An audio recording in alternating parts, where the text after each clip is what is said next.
Hello दोस्तों, welcome है आपका अपने YouTube channel the exam mirror में।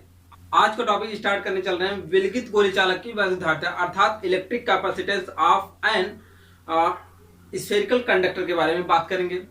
इससे पहले दोस्तों हम लोग 2 लेक्चर इस चैप्टर के कवर कर चुके हैं, जिसमें हम लोग जो है कंडक्टर, बैड कंडक्टर, इंसुलेटर और डाइलेक्ट्रिक्स जैसे टॉपिक पर हम लोगों ने बात किया था। और दूसरे लेक्चर में हम लोग जो है बात किए थे इलेक्ट्रिक कैपेसिटेंस क्या होता है, इसके बारे में बात किए थे। तो आज जो है उसी के आगे आज लेक्चर नंबर 3 है, जिसमें हम लोग बात करने वाले हैं विलगित गोली चालक की वैद्युत धारिता क्या होती है। तो दोस्तों आइए स्टार्ट करते हैं। तो दोस्तों देखिए जो है विलगित गोली चालक क्या होता है। सबसे पहले हम लोगों को जानना होगा कि विलगित गोली चालक क्या होते हैं। तो देखिए विलगित को अगर इंग्लिश में बात किया जाए तो आइसोलेटेड अर्थात आइसोलेट कहा जाता है। आइसोलेट मतलब केवल एक, जब कोई स्फेरिकल कंडक्टर होता है या कोई एक कंडक्टर मटेरियल होता है तो उसे हम लोग विलगित चालक कहते हैं। क्या कहते हैं? विलगित चालक कहते हैं। तो यहाँ पर सिर्फ केवल एक क्या है, एक गोली चालक है। तो इसको जब हम लोग क्या करते हैं, चार्ज करते हैं, तो यहाँ पर ये कितना चार्ज होगा, इसकी कैपेसिटी कितनी है, तो इसी टॉपिक पर हम लोग बात करेंगे। तो देखिए यहाँ पर हम लोग मानते हैं कि माना स्मॉल ए त्रिज्या का एक कोई विलगित गोली चालक है, राइट, या आइसोलेटेड स्फेरिकल कंडक्टर है, जिसकी त्रिज्या कितनी है, यहाँ पर हम लोग मान लेते हैं स्मॉल ए। इसका रेडियस कितना भी है, स्मॉल ए है, ठीक है।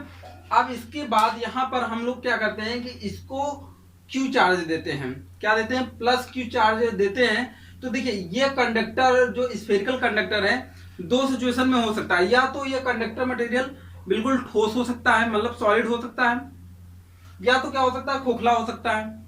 तो देखिए इस सिचुएशन में अगर ठोस होगा, कंडक्टर मटेरियल है, तो जैसा कि हम लोग जो है गॉस लॉ वाले टॉपिक में पढ़ चुके थे, सिलेंडर कैसा लिया गया था, सॉलिड लिया गया था। तो उसको जब चार्ज दिया गया तो वो कंडक्ट होकर उसकी सतह पर आ गए थे। और स्फेरिकल कंडक्टर में भी हम लोग वहां पर बात किए थे, जब उसको आवेश दिया गया था तो वो भी कहां पर कंडक्ट होकर उसकी सतह पर आ गए थे।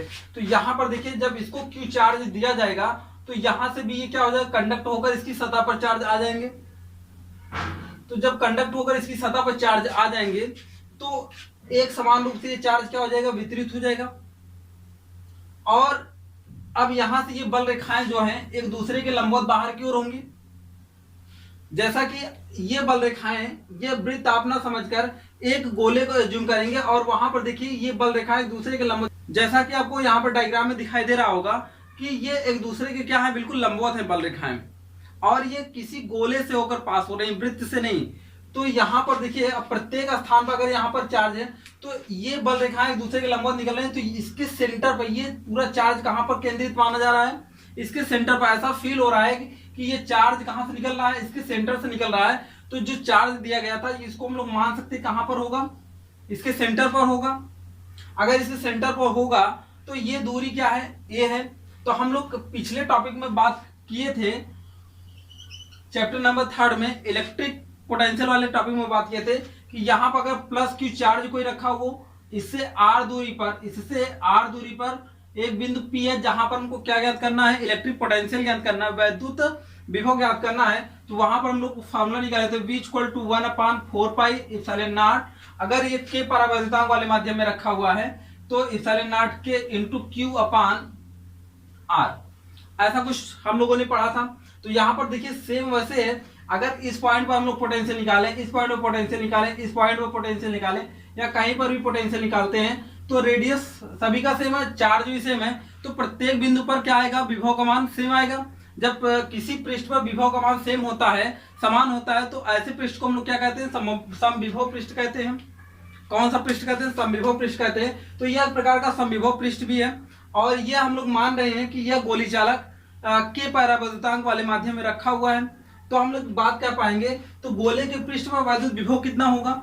तो गोले के पृष्ठ पर वैद्युत विभव अगर होगा तो हम लोग कह सकते हैं V = 1/4πε0 के इंटू Q/, अगर रेडियस की बात किया जाए अर्थात यहाँ से यहाँ की दूरी बात किया जाए तो R के स्थान पर यहाँ पर हम लोग क्या लिख सकते हैं, A लिख सकते हैं। V = 1/4πε0 के Q/A, इसे हम लोग इक्वेशन नंबर 1 बना लेते हैं, ठीक है। अब हम लोग बात करते हैं कि अगर गोली चालक की वैद्युत धारिता क्या हो, C हो, अर्थात हम लोग बात करेंगे यदि गोली चालक की वैद्युत धारिता कितनी हो, वैद्युत धारिता C हो, तो हम लोग ये मान रहे हैं कि गोली चालक का जो इलेक्ट्रिक कैपेसिटेंस है वो कितना है, C है। तो पिछले वाले लेक्चर में हम लोगों ने बात किया था C equal to Q upon V होता है। हम लोग जो है लेक्चर नंबर 2 में बात कर चुके हैं। जो दोस्त यह वीडियो लेक्चर नंबर 2 ना देखे हों तो आई बटन पर यहाँ पर लिंक दिया हुआ है, वहां से आप लोग देख सकते हैं। तो देखिए यहाँ पर V equal to Q upon V। अब यहाँ पर C equal to Q upon V। अब यहाँ पर क्या करते हैं कि ये जो V की वैल्यू है ये यहाँ पर क्या कर देते हैं, पुट कर देते हैं। तो देखिए क्या हो जाएगा, C इक्वल टू क्यू अपान 1/4πε0 के क्यू अपान, अगर बात किया जाए ए, क्या हो जाएगा क्यू अपान ए।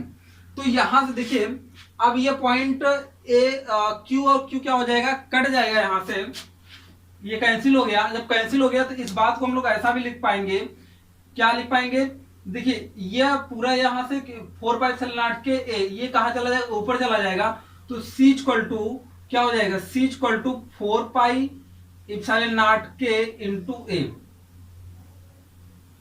जहां ए क्या है, जहां ए विलगित गोली चालक की क्या है, त्रिज्या है। तो हम लोग एक प्रकार से कह सकते हैं यदि विलगित गोली चालक के परावैद्युतांक वाले माध्यम में रखा हुआ है, यदि विलगित गोली चालक के परावैद्युतांक वाले माध्यम में रखा हुआ है, तो उस चालक की वैद्युत धारिता गोले की त्रिज्या के अनुक्रमानुपाती होता है।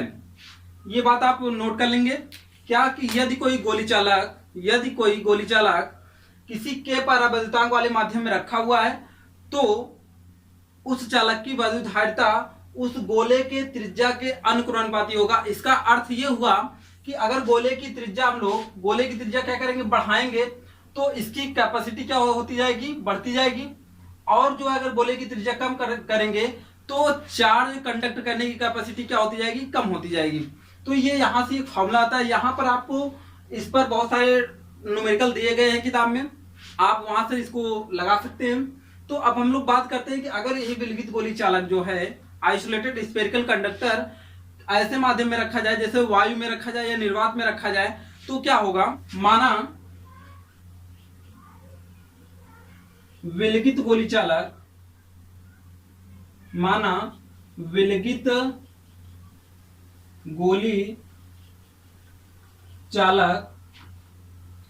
वायु या निर्वात में रखा जाता है। कहां पर रखा जाता है, वायु या निर्वात में रखा जाता है। तो देखिए, तो माना वैद्युत धारिता कितनी हो जाती है, C0 हो जाती है। कितनी हो जाती है, माना वैद्युत धारिता C0 हो जाती है। तो वैद्युत धारिता कितनी हो जाती है, C0 हो जाती है। तो अब इसे हम लोग लिख पाएंगे। अब देखिए, अगर ये वायु में या निर्वात में रखा जाता है, कहां पर रखा जाता है, वायु या निर्वात में रखा जाता है, तो उसके लिए K का मान कितना लिया जाता है, K इक्वल टू 1 लिया जाता है। कितना लिया जाएगा, K इक्वल टू 1। सो यहाँ पर C0 इक्वल टू 4πε0 इंटू क्या हो जाएगा, 1 तो लिखा नहीं जाएगा, तो 4πε0 इंटू क्या हो जाएगा, A हो जाएगा।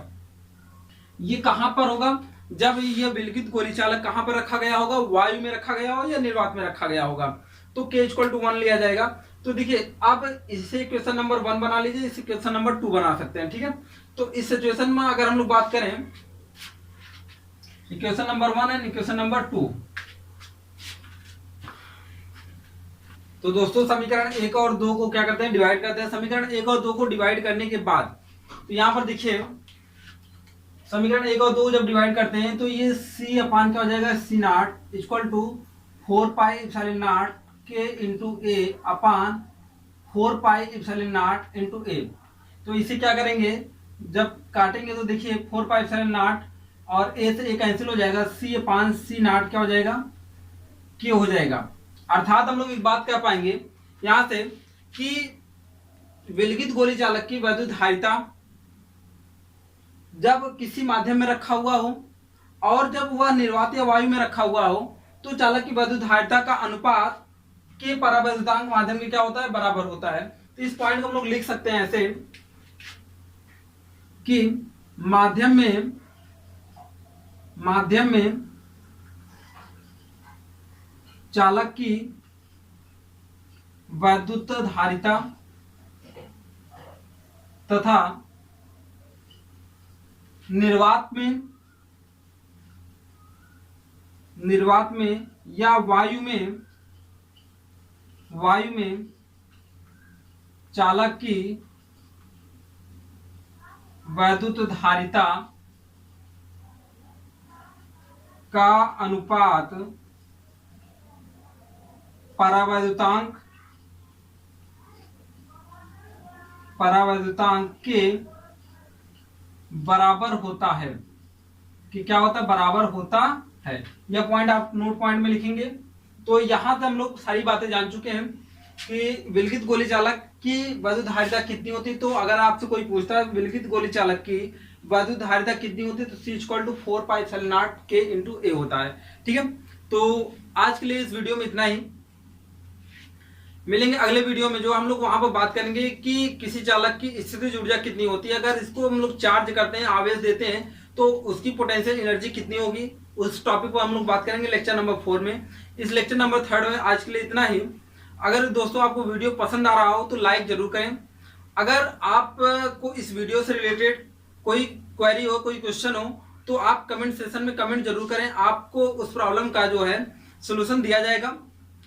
इस चैनल पर पहली बार आए हूं तो जो है चैनल को सब्सक्राइब जरूर करें और ज्यादा से ज्यादा लोगों को शेयर करें ताकि इस वीडियो का लाभ सभी को हो सके। तो मिलते हैं अगले वीडियो में। जय